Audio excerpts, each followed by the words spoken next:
अस्सलाम वालेकुम नाज़रीन, आप देख रहे हैं प्रोग्राम हॉटलाइन। मैं हूं फैसल रहमान, लाइव इस्लामाबाद स्टूडियो से। नाज़रीन, आज के प्रोग्राम में गुफ्तगू का मौजू दोबारा नेटो सप्लाई के हवाले से, लेकिन कुछ डिफरेंट इसमें पर्सपेक्टिव में भी हम देखेंगे चीजों को। अमेरिका की मुखालफत में तो हम बहुत नारे लगाते हैं हर चीज कि ये बंद कर दें जी, रोड्स को ब्लॉक कर दिया जाए, हम सप्लाई को नहीं जाने देंगे। लेकिन क्या ये एक वायबल फैसला होगा? क्या हम सर्वाइव कर सकते हैं 48 ममालिक की मुखालफत, या फिर एक उसके बाद फर्दर आगे चलते हैं? तो इंटरनेशनल लेवल पर आपने ट्रीटी साइन की हुई जिसमें अखवान ट्रांजिट की बात होती है, तो सामान तो आएगा भी और जाएगा भी, लेकिन क्या उसमें किस किस्म का सामान आएगा? क्या आप चेक रख सकेंगे? क्या आप रोजाना का 550-600 कंटेनर खोल करके देखेंगे उसमें आ रहा है क्या और जा रहा है क्या? या फिर एक और इंटरेस्टिंग पर्सपेक्टिव जो था वो ये था कि अमेरिका ने बोला कि जनाब पाकिस्तान इस चीज की गारंटी दे कि इन चीजों को सिक्योर किया जाए, यानी कि सिक्योरिटी के हवाले से। आए दिन हम देखते हैं कभी 2, कभी 4, कभी 10, कभी 12, और एक दिन तो ऐसा भी एक खबर थी कि तरनौल के पास तकरीबन 450-500 टैंकर्स को और कंटेनर्स को और सामान ले जाने वाले ट्रक्स को आग लगा दी गई। क्या हम इंश्योर कर पाएंगे सारा कुछ? क्या ये सौदा महंगा है या बारे में? इसके ऊपर आज के प्रोग्राम में बात करेंगे। आज के मेरे मेहमान मेरे साथ जो मौजूद हैं, जनाब इकबाल जफर झगड़ा साहब। झगड़ा साहब सेक्रेटरी जनरल है पाकिस्तान मुस्लिम लीग नवाज के। बहुत बहुत शुक्रिया सर, आप प्रोग्राम में आए। उनके बराबर में air vice marshal retired Shahzad Chaudhry साहब, दिफाई तज्जिया का, बहुत बहुत शुक्रिया सर आपका प्रोग्राम में आने का। और मीर हासिल खान बजिंजर साहब, सेनेटर हैं नेशनल पार्टी, बहुत बहुत शुक्रिया सर साहब आपका भी प्रोग्राम में आने के लिए। झगड़ा साहब, ये वायबल फैसला था, ये सही फैसला था या जज्बाती फैसला था, या फिर कड़वा घूंट पीना पड़ता था हमें? यानी बंद करने का या सर बंद करने का भी और फिर उसके बाद दोबारा खोलने का भी? वज़ीर आज़म साहब फरमाते हैं कि वो जज्बाती फैसला था बंद करना। मैं समझता हूं कि बिल्कुल जज्बाती फैसला नहीं था।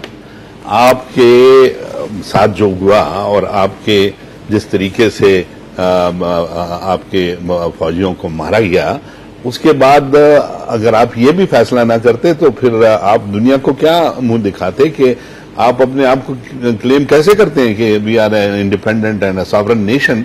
आपके टेरिटरी में आके लोगों को मार के चले जाते हैं, ड्रोन अटैक्स हो रहे हैं, बूट्स पे with the boots they come into your territory और हॉट परसूट होता है।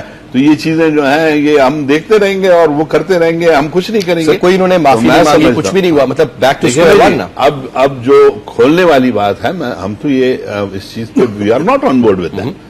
वी हैव क्लियरली सेड कि देखें जी, ये मजाक नहीं है कि आपने एक दफा तो बंद किया जिस वक्त आपका दिल चाहा और अब जब दिल चाहा तो खोल दिया। नहीं, जब आपने बंद किया बिल्कुल ठीक किया। We were with you, the entire nation was behind you. आज जब आप इसको ओपन कर रहे हैं, आपने अपोजिशन को भी ऑन बोर्ड नहीं लिया। आपने बैठ के अपनी कैबिनेट की मीटिंग की, फिर कहा कि जी अमेरिका में बातचीत हो रही है, उन्होंने कहा कि ये चीजें हम खोल नहीं सकते। बिल्कुल वही कैंप डेविड वाली सिचुएशन बन गई कि कुछ पता नहीं चल रहा कि क्या एग्रीमेंट्स हुए हैं, किस बेसिस पे ये खोल रहे हैं। आपकी पार्लियामेंट ने एक करारदाद मंजूर की थी, उसके मुताबिक इन लाइट ऑफ दैट अगर ये कुछ करते तो फिर तो बात थी और ऑन बोर्ड लेते सबको, तो तब बात बनती थी। लेकिन इस तरह जस्ट ऑन देयर ओन और विदाउट, तो यानी कि आप प्राइमरीली ये कहते हैं अगर बेसिक कंडीशंस जो सामने थी कि जी एक तो माफी मांगे, दूसरे ड्रोन अटैक्स को स्टॉप करें, इंटेलिजेंस एजेंट्स जो हैं कंट्री में उनको निकालें, सिक्योरिटी एजेंसीज के शेप में जो एजेंट्स काम कर रहे हैं, एक भी काम नहीं हुआ, कोई भी नहीं हुआ। ठीक, और फिर आप इसको ओपन कर रहे हैं, तो ये तो फिर अपने आप के साथ मजाक हुआ। सर यूं मुझे बताइएगा कि since you have served in the forces और आपको पूरा इंटेलिजेंसिया किस तरह काम करती है, you have an I for that. Sir ये जो अभी जो कुछ हुआ, एक स्कूल ऑफ थॉट नहीं जी ऐसी कि तैसे अमेरिका को हम देख लेंगे, हम खुद मुख्तार नेशन है और ऐसा कर लेंगे। एक तरफ ये अप्रोच है सेकंड स्कूल ऑफ थॉट के 48 ममालिक हैं, इंटरनेशनल कम्युनिटी से आप अपने आप को आइसोलेट नहीं कर सकते। सर ये जायज फैसला था फिर हुकूमत का, या फिर ये आपने समझते कि इसको प्रेशर में लाए गए और प्रेशर में फैसला करवाया गया इनसे? नहीं, देखें, जब ये सलाला का वाकया हुआ था तो उस वक्त उसका फिर जवाब तो ये था कि हम जाके उनके भी 24-26 लोग मार आते। अच्छा, वो हमसे हुआ नहीं और हमने किया नहीं, और ये हमारी एक मजबूरी बन गई। जब आप एक इतने बड़े मुल्क के साथ दोस्ती लगाते हैं या उसके साथ मिलकर चलने की, चाहे आप उसके बजाय मजबूरी उसके साथ चलने की हामी भरते हैं, तो फिर वो कहते हैं कि उसकी जो एम्ब्रेस है ना वो बहुत डेडली होती है। ठीक, तो अब हमें जो मुझे जिस चीज की परेशानी है और काफी अरसे से मैं सोचता हूं इसके बारे में और कहा लिखा भी कि जो एम्ब्रेस है इससे अब छुड़ाया कैसे जाए, यानी वो प्यार मोहब्बत और शिद्दत मोहब्बत के अंदर आपको इतना दबा दे कि आपकी जान भी जा सकती है और वो गुस्से के साथ भी दबा सकता है कि आपकी जान जा सकती है। तो अब आपको कोई तरीका ढूंढना है कि उससे किसी तरीके से एम्ब्रेस से निकला जाए। अगर मैं एम्ब्रेस से निकलूं तो शायद मेरा सांस दोबारा शुरू हो सकता है, लेकिन निकलना लाजमी है सर, मेरा अपना ख्याल है, वरना तो आपको आपकी सांस खत्म हो जाएगी ना। ठीक है, तो ये उसकी दोस्ती और दुश्मनी, और ये मेरा नहीं, ये किसिंजर का कहना है कि एक सुपर पावर की दोस्ती और दुश्मनी दोनों ही उतनी खतरनाक है। अच्छा, तो हम पाकिस्तान अनफॉर्चुनेटली किसी वजह से उस चक्कर में फंस गए।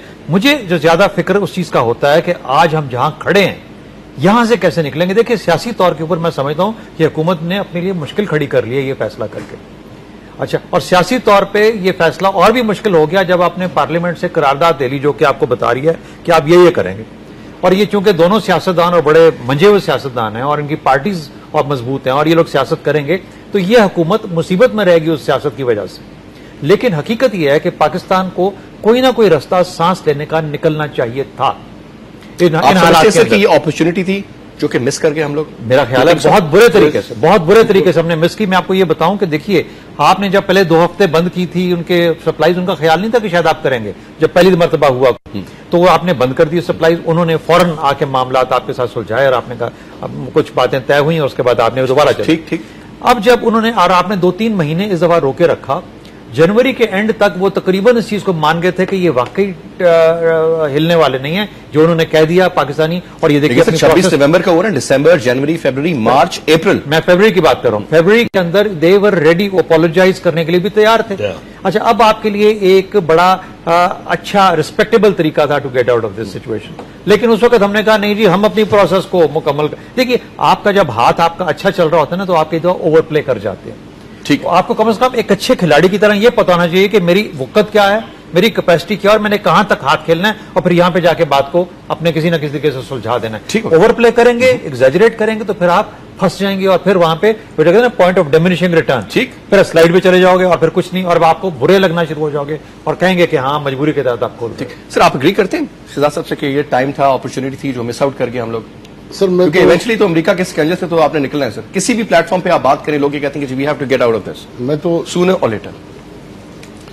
50-50 दोनों से एग्री करता हूं और 50-50 दोनों से एग्री नहीं करता। ठीक, देखिए, पहले तो सर एक चीज ले लेना, जहां 2 फौजें आमने सामने खड़ी हो जाती हैं, चाहे आप कोऑपरेट कर रहे होते हैं या लड़ रहे होते हैं, पहले तो हमारे अंदर एज ए आर्मी ये तय होना चाहिए था कि अगर इस किस्म के वाकयात होते हैं तो हम दोनों फौजों को क्या करना चाहिए। ठीक, जैसे उसको पूरे इराक में होता रहा, उन्होंने फ्रेंडली फायर का नाम दिया उसको, काफी लोग मरे उसमें। बिल्कुल भाई, अगर प्रोवोकिंग होता है तो उसमें क्या होना चाहिए था, पहले तो वो जो एसओपीज डिटरमिन करनी चाहिए, वार के जो होते हैं, ठीक, वो तय होने चाहिए थे शुरू से। जो हमारी पॉलिसी ही नहीं है, हमने कभी कोई चीज तय नहीं की। दूसरा, जिस दिन नेटो बंद हो रहा था हम उस कॉन्फ्रेंस में नहीं गए और दूसरे दिन मैं आपके पास आया था, मुझे याद है। और उस दिन भी हमने कहा था कि नेटो का बंद करना कोई अक्ल का काम नहीं। अगर आप ये समझते हैं कि हम नेटो बंद करके अमेरिका को, वेस्ट को और सारी फौजों को इस बात पे मजबूर करेंगे कि आप जो चाहते हैं वही होंगे, वो नहीं हुआ। उसके बाद हमारी तिवरी ये थी कि जी हमारे बगैर अमेरिका क्या कर सकता है।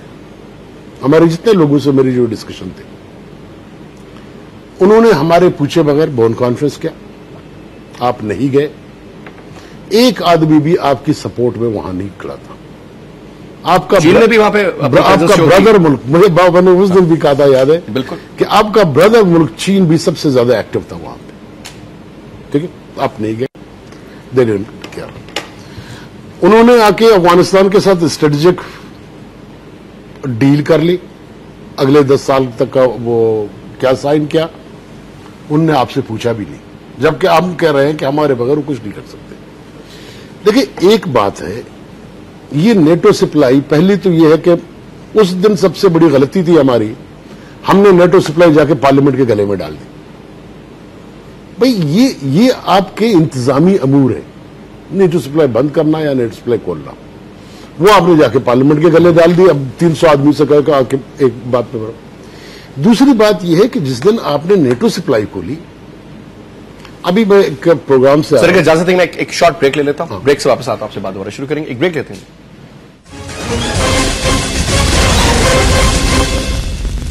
वेलकम बैक जी। बुजुर्ग साहब, आप बात कर रहे थे, मैं मुकम्मल करें। मैं पहले तो यह है कि आपने पार्लियामेंट के हवाले कर दी। देखिए, मेरी गुजारिश है, मैं बार बार कभी कभी राज साहब मुझसे एग्री नहीं करते। मेरी राय ये है कि देखिए, आप नेटो सप्लाई भी खोल लें। मेरी राय ये जो बात है ना, माफी मांगी नहीं मांगी, मांग भी नहीं तो कौन सा आसमां करेगा। ठीक है, क्या होगा माफी मांग ली। देखिए, ये बिल्कुल फरोई बातों से बाहर निकलो। जो तुम्हारी प्रैक्टिकल पोजीशन है, आज हमारा एक एक शहर जो है, हमारे लोग भूखे मर रहे हैं। हमारे भूख की वजह से हमारे यहां टेररिज्म, रिलीजियस टेररिज्म, दूसरे टेररिज्म बढ़ रहे हैं। और हम बात ऐसी कर रहे हैं कि जैसे हम तो खुद अमेरिका के बराबर के मुल्क हैं। मेरी राय यह है कि हमें पूरा जो आपका पॉलिसी है, मैंने पहले भी कहा था, पैराडिम शिफ्ट की जरूरत है। अफगान स्ट्रेटेजिक डेप्थ से हम लोग निकले। अब हमारे गले ये पड़ा है कि हम अपने आप को कैसे संभालें। ठीक, मेरे ख्याल में इस वक्त जो नेटो फोर्सेस हैं, उनके साथ बैठ के आपको नेगोशिएट करना पड़ेगा कि आपके मुफादात क्या हैं, उनके मुफादात क्या हैं, अफगानों के मुफादात क्या हैं। इनके दरमियान आपको बैठ के खेलना होगा, इनके दरमियान आपको बैठ के फैसला करना होगा। ये जो हरकतें हम करते हैं, सलाला हो गया, आप मुझे बताएं, सलाला हो गया, ये बड़ा स्ट्रेटेजिक प्रॉब्लम है। आपने कराची में जुलूस निकलवा दिए, आपने क्वेटा में जुलूस निकलवा दिए, आपने पिंडी में जुलूस निकलवा दिए, आपने इसको पब्लिक इशू बना दिया। आम आदमी को आपने कहा कि जी आपका गैरत का मसला है, आपकी इज्जत का मसला है। ही विदाउट थिंकिंग वो आपकी मीडिया को देख रहा है, आपकी लीडरशिप को देख रहा है, आपकी आर्मी लीडरशिप को देख रहा है। वो कहता है यार सब लोग सही है। मगर आपको ये मालूम, अगर आपके पास इतना भी विजन नहीं है कि आप इस चीज को 6 महीने भी नहीं रख सकते, तो क्यों किया आपने? ठीक है ना? या तो यानी कि वो फैसला ही गलत था जिसके ऊपर खड़े नहीं हो सकते मेरे हिसाब से। ठीक, चलो वो उसको छोड़ दे। शाहजाद साहब बोल रहे हैं कि जी जनवरी में, खुद हमारी ये एम्बेसडर बोल रही है कि जनवरी में एक ऐसी सिचुएशन थी कि वो माफी भी मांग लेते तो हम खोल देते, उसको भी हमने गवाया। ठीक, देखिए उसकी वजह यह है कि हमारे पास या तो विजन नहीं है, या तो हम ये कुछ चीजें जानबूझ के करते हैं। तो मुझे ये बताओ कि हमने सारा डिफेंस क्या डिफेंस पाकिस्तान, क्या इसका नाम है, हमने इसको पूरे शहर पाकिस्तान में खोल दिया। जो ऑर्गेनाइजेशन हमने खुद बैन किए हुए हैं उनको भी हमने खोल दिया और पूरी एक हाइप क्रिएट की। तो इसका मतलब है कि we are telling lie with the people. हम लोगों के साथ झूठ बोल रहे थे। We must stop it now. सियासत कर रहे हैं इस पे भी नहीं, ये सियासत की बात नहीं है सर, जो आप झूठ बोल रहे हैं, क्योंकि आप एक आम आदमी के इमोशन को एक्सप्लॉइट कर रहे हो एक ऐसे चीज के लिए जिसकी रियलिटी नहीं है। Then you are lying to. ठीक ठीक सर, दो चीजें। एक तो सर, क्योंकि आप सियासतदान हैं और आपकी पार्टी ऑपोजिशन में इस वक्त फेडरल लेवल पर, हुकूमत का कई दफा कोई ठीक भी चीज होती है तो भी क्योंकि वो सियासत बराए सियासत, तनकीद बराए तनकीद चलती रहती है। सर, अगर आप लोग होते इस वक्त इस कंडीशन में, क्योंकि मैं इस रेफरेंस को हमेशा कोट करता हूं कि मियां साहब के जमाने में बम धमाके हुए थे, जो एटॉमिक एक्सप्लोजन किए थे, और बहुत ज्यादा आइसोलेशन भी हुई थी, इंटरनेशनल प्रेशर्स भी पड़ गए थे, आई रिमेंबर। अभी भी आप समझते हैं कि सर पोस्ट 9/11 सिनेरियो में आप लोग अगर होते तो यही फैसला करता, यही होता, या फिर कुछ फर्क था? देखिए जी, बात यह है कि हासिल भाई ने जो बातें की, टू सम एक्सटेंट मैं इत्तेफाक उनसे जरूर करता हूं, लेकिन इसी तरह जिस तरह उन्होंने कहा कि 50% मैं इनसे इत्तेफाक करता हूं, 50% इत्तेफाक नहीं करता। देखिए, हम अब जिस सिचुएशन में आ गए थे, इसमें और कोई रास्ता आपके पास था ही ना एक्सेप्ट कि आप नेटो फोर्सेस की जो सप्लाई है इसको बंद करें, क्योंकि आपके साथ ये पहला वाकया नहीं था। आपके यहां जो हालात चल रहे थे, आपने एक करारदाद पार्लियामेंट ने, आपकी पार्लियामेंट ने यूनानिमसली एक करारदाद पास की, 14 पॉइंट वो भी थे, बिल्कुल ठीक, इन अक्टूबर 2008, and I tell you that was the best road map to get out of this kind of situation. और उसमें यही चीजें थी जो इन्होंने कहा। उसमें एक तो ये था कि independent foreign policy, and number 2 dialogue with all the genuine stake holders.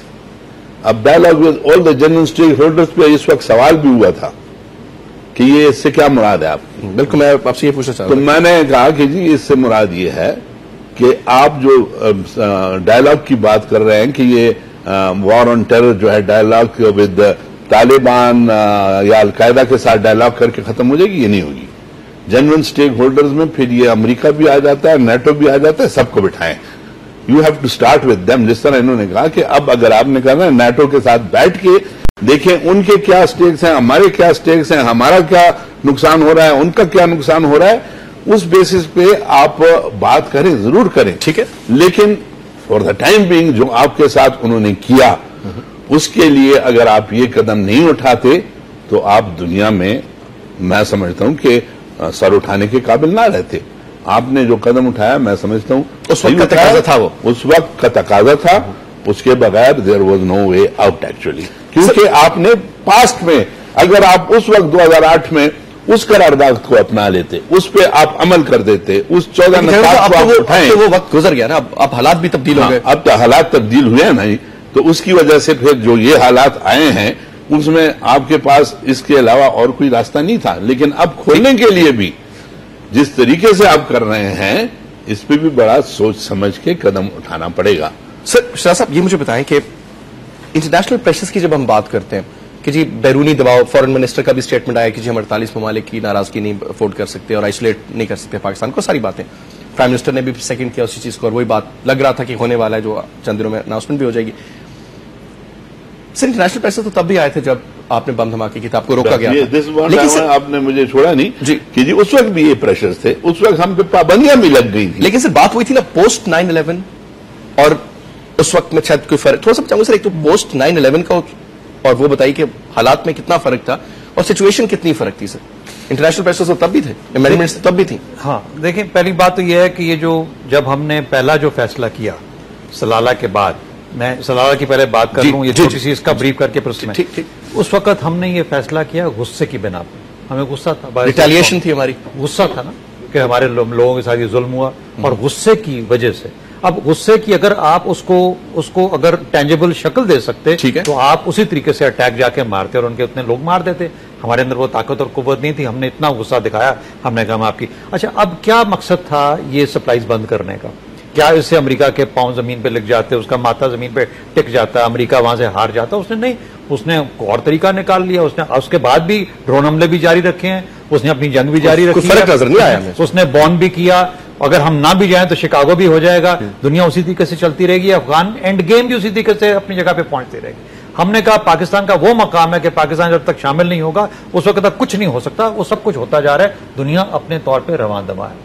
आज हालत ये आ गई कि Pakistan Afghan solution is possible with और विदाउट पाकिस्तान। पाकिस्तान बिल्कुल, मैं समझता हूं बिल्कुल विदाउट पाकिस्तान। हम लोग गलत फहमी कि जी हमारे बगैर वो the only thing is the quality of that Afghan solution will vary. Quality of Afghan solution will vary. इस पे मैं सर आपसे बात करता हूं। ये बात तो कहने का मतलब ये हुआ कि ये चीजें जो कि इफेक्ट करती हैं। अच्छा, अब सवाल ये पैदा होता है कि अमेरिका हमारा दुश्मन है कि पाकिस्तान हमारा दोस्त है? मुझे अमेरिका की दुश्मनी और उसकी मात ज्यादा अजीज है या मुझे पाकिस्तान की मोहब्बत और पाकिस्तान की बका ज्यादा अजीज है? इन दो चीजों में आज फैसला हमें करना है। अगर हम अमेरिका की मात और अमेरिका की हजीमत उसके पीछे जाएंगे और अपना ख्याल नहीं करेंगे तो फिर आपने उसको दुश्मन बनाया हुआ, उसके साथ फिर ये दुश्मनी का तरीका आप चला रहे हैं। ठीक है, बिल्कुल। अगर पाकिस्तान की बका और पाकिस्तान की मोहब्बत अजीज है तो फिर आप पाकिस्तान के हक में जो चीजें हैं उसके बारे में फैसला करेंगे। पाकिस्तान आज उस हालत पे पहुंचा हुआ है जहां पर कि आप आइसोलेट होते होते झगड़ा 98 के हालात की बात आपने की। सर अगर इजाजत है सर से मुझे एक ब्रेक का कहा जा रहा है, मैं ब्रेक लेता हूं, ब्रेक के बाद आपसे स्टार्ट करते हैं। एक ब्रेक लेते हैं जी, वापस आते हैं।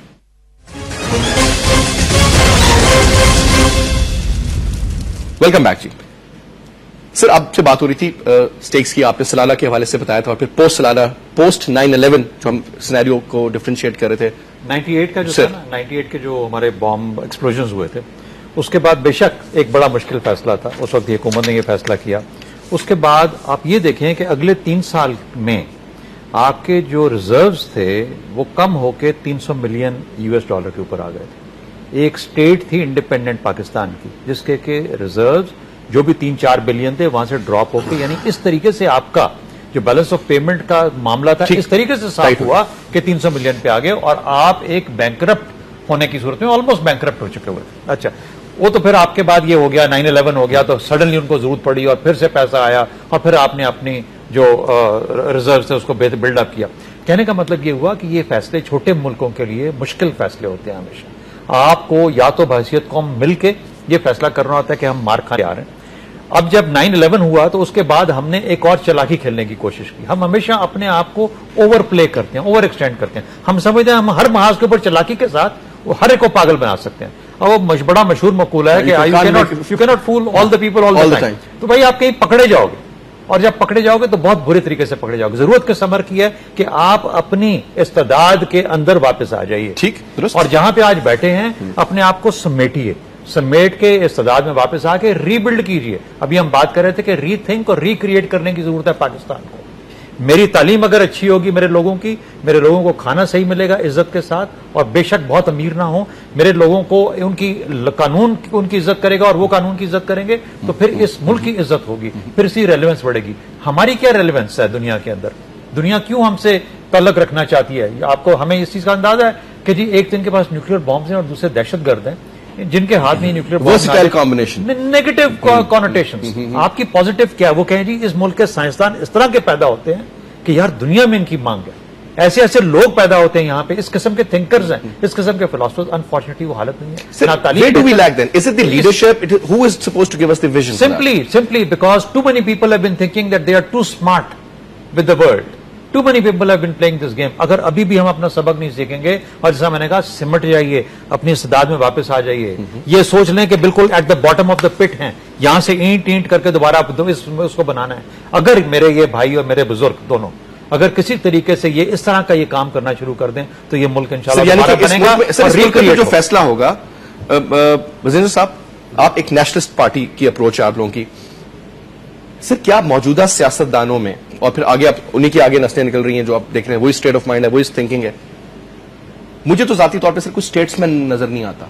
हाँ, लीडरशिप जरूर होगी पार्टी की हद तक। ये मुमकिन हो सकेगा सर, या फिर हमें कोई आउट ऑफ नोवेयर कोई नई चीज आएगी? क्या होगा? क्या नहीं, देखिए मैं आपसे अर्ज करूं कि मुझे शुरू में जब इनने चार्टर ऑफ डेमोक्रेसी साइन किया, मोहतरमा आ गई थी, तो लग रहा था कि हो सके, डेवलप हो गया था, क्योंकि 11 साल की डिक्टेटरशिप ने इस पूरी सोसाइटी को तका दिया था। चाहे वो जर्नलिस्ट थे, चाहे वो पॉलिटिशियन थे, चाहे वो बिजनेसमैन थे, अब सब इससे फेडअप हो चुके थे कि भाई अब एक ऐसा काम करना चाहिए कि इन सबसे जान छूटे। ठीक, मगर जब चीजें आहिस्ता आहिस्ता बढ़ी तो हमने देखा नहीं, लीडरशिप भी उस तरफ नहीं जा रही है। जो हमारी मिलिट्री लीडरशिप है वो भी इस तरह नहीं आ रही है। अब जैसे शाहबाज साहब कहता है ना कि इकट्ठे हों, तो कैसे इकट्ठे हों? एक आदमी तो नहीं कर सकता इसको। इस मुल्क के जो स्टेक होल्डर हैं, वाकई जो इस मुल्क को अपना मुल्क समझते हैं और इस मुल्क को वाकई वो जारी रखना चाहते हैं, वो चाहते हैं कि मुल्क हो, तो पहले तो उनको आपस में बैठ के एक ओपन डिस्कशन तो करें ना। मतलब मैं आज भी कहता हूं कि मेरे लिए कोई मतलब आर की बात नहीं है। पाकिस्तान आर्मी और पाकिस्तान की जो सिविलियन लीडरशिप है वो कश्मीर में एक पेज पे नहीं है, अफगानिस्तान के बहुत से मामला पे एक पेज पे नहीं है। बिल्कुल, फॉरेन पॉलिसी का मामला सबसे बड़ी बात है। इसी तरह आपकी जो अपोजिशन लीडरशिप है और गवर्नमेंट है वो तो बहुत से सारी चीजों में एक पेज पे नहीं है। बिजनेस साहब, आप जाती तौर पे समझते हैं कि जो जिसको हम कहते हैं स्टैब्लिशमेंट या मिलिट्री स्टैब्लिशमेंट, फॉरेन पॉलिसी में अमल दखल है, और वो जो एक इंडिया सेंट्रिक हमारी अप्रोच है हर चीज में, वो वी हैव टू एक सिक्योरिटी स्टेट ऑफ माइंड जो है हमारा सिक्योरिटी स्टेट का, उससे निकल के वेलफेयर स्टेट की तरफ अब ये टाइम आ गया है। मुमकिन होगा? वेलफेयर तो खैर बहुत दूर की बात है, हम डेवलपिंग स्टेट की तरफ तो जाए ना कि भाई हम जो दुनिया में स्टेट्स डेवलप हो रहे हैं उनके कार्नर में कहीं खड़े हो ना। तो आप अंदाजा लगाएं कि इंडोनेशिया G20 में जा रहा है, हम लोग जो है वो हमारे यहाँ क्रिकेट मैच नहीं खेला जा रहा है। अगर इसके बावजूद आपकी जो दोनों तीनों लीडरशिप्स हैं, चाहे वो नवाज शरीफ हो, चाहे वो कौन हो, पीपल्स पार्टी हो, चाहे वो आर्मी लीडरशिप हो, अच्छा, इस पे तो आप बड़ी परेशान होते हैं इमीडिएट चीजों पे। किस चीज पे परेशान है? पूरे 3 महीने गुजरा, आपने कहा नहीं जी मैं तो नहीं करूंगा, आपने जुलूस जलसे करवाए। अमेरिका ने कहा अच्छा नहीं करते हो, उसने कांग्रेस में बिल मूव कर दी, आपने कहा नहीं जी मैं करूंगा। क्योंकि अगर आपने एक पेज पे होते, आप हर चीज को डिस्कस कर रहे होते, तो आप इस किस्म की हरकतें नहीं करते। सर मैं जरा सा मुझे एक बात बताइए, आप बड़े सीनियर मेंबर हैं उस पार्टी के जो 2 दफा हुकूमत में रही है, मियां साहब का, और बहुत बड़ा एक उनका है सिलसिला। दूसरी पार्टी पाकिस्तान पीपल्स पार्टी है। सर अखबार खोलें या पढ़ें, सर कई दफा ऐसा लगता है कि नॉन इश्यूज को इश्यूज बनाया हुआ है सर, और फजूल में वक्त जाया हो रहा है कौम का। मतलब एक्चुअल इश्यूज को एड्रेस ही नहीं किया जा रहा। हम छोटी छोटी वजीर आजम हैं या नहीं है, सर वो हैं या नहीं है, लेकिन दौरे से तो करके आगे ना बरतानिया से वजीर आजम थे ही तो एक्सेप्ट किया गया, वरना वो कहता भाई मैं मिलता ही नहीं हूं। Is that an issue? या फिर सर हमारे बड़े इस वक्त जो बात हो रही है यहां पर कि यार Pakistan is in dire states, इसको यहां से निकालना कैसे, डूबती हुई कश्ती है इस वक्त, हमें हकीकत बयान करें।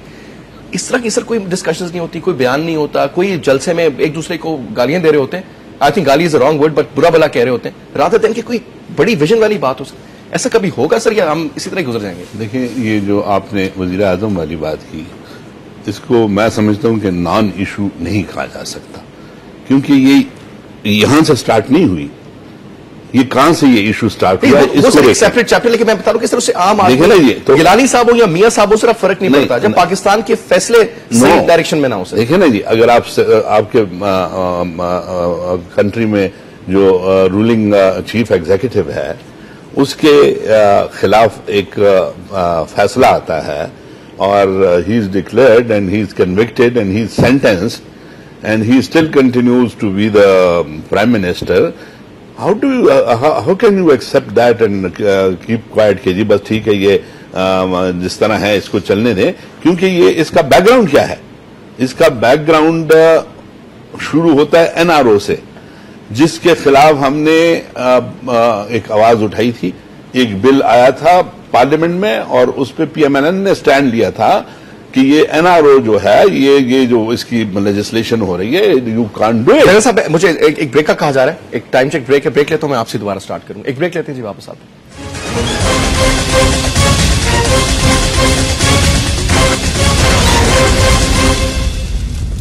Welcome back sir. Sir prime minister वाली बात तो समझ में आ गई आपकी, बिल्कुल ठीक आपने फरमाया, लेकिन सर मेरा कहने का मकसद ये था कि वो इश्यूज जो डायरेक्टली सर रिलेट करते आम बंदे के साथ, सर इन्फ्लेशन है, लोड शेडिंग है, बेरोजगारी है, मतलब अगर मैं गिनवाना शुरू करूं तो सर हमारे इंस्टीट्यूट्स का बेड़ा गर्क हो रहा है सर।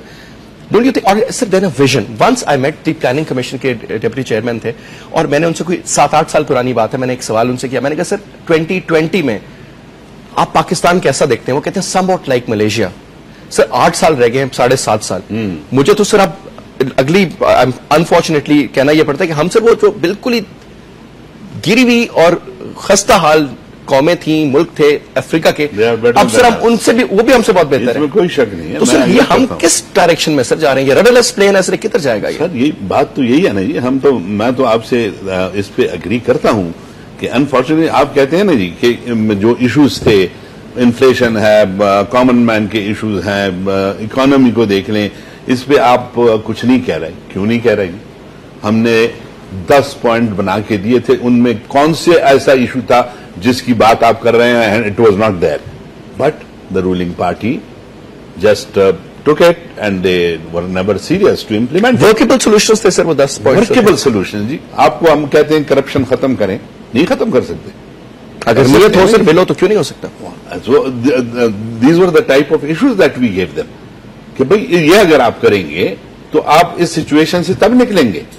अगर आप यही कहेंगे कि जिस तरह आप जा रहे हैं और आप कहेंगे जी हम बिल्कुल ठीक जा रहे हैं, इनका तो यही मसला है। जब भी आप पीपल्स पार्टी वालों के साथ बैठे, अभी अगर कोई होता, वो कहते जी सब ठीक है, नथिंग इज रॉन्ग, बिल्कुल हमारी गवर्नेंस भी बेहतरीन है, हमारा तौर तरीके भी ठीक है, करप्शन भी नहीं है, हमने इंस्टीट्यूशंस को हम स्ट्रांग कर रहे हैं। आप कहें जी जुडिशरी को बहाल किया, हमने बहाल किया जी, किस तरह बहाल किया था ये आपको मालूम है।